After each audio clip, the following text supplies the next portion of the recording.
Сәлем достар! Бүгін біз сіздермен сочный, мощный болып шығатын долма жасайтын боламыз. Егер рецепт сіздерге ұнаса, міндетті түрде осы рецепт бойынша жасап көріңіздер. Бізге жарты кило фарш қажет болады.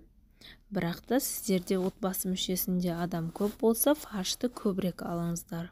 Картошка, пияз, тұз, сарымсақ және дәміне қарай дәмдеуіштер қажет болады.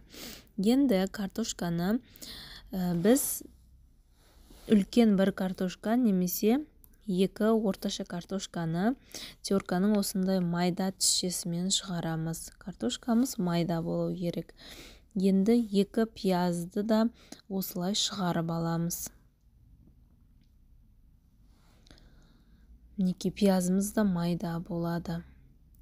Енді сарымсағымызды шығарамыз теркадан.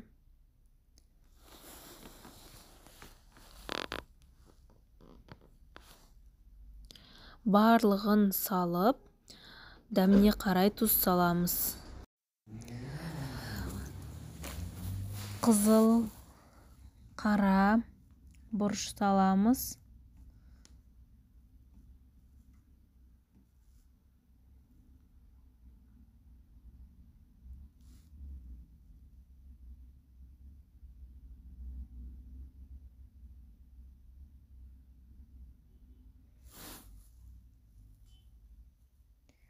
Жақсылап араластырамыз барлығын.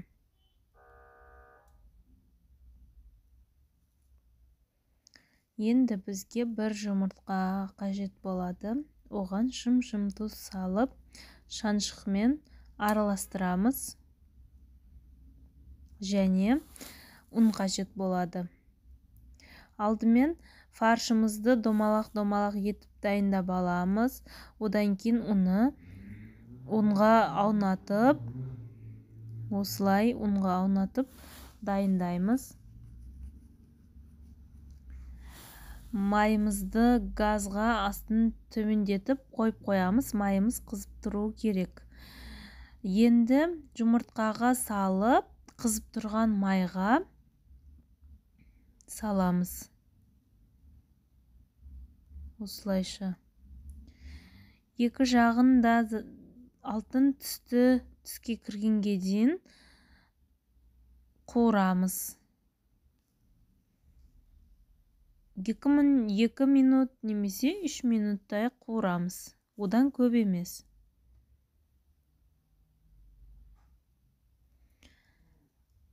Қуырып осылай барлығын қазанымызға саламыз. Енді картошкамызды бөліктерге бөліп,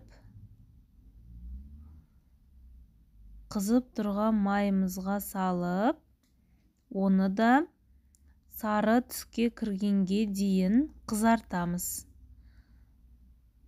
Бұған да бір 2 минут, 3 минут уақыт аралығында, одан көп қуырмаймыз.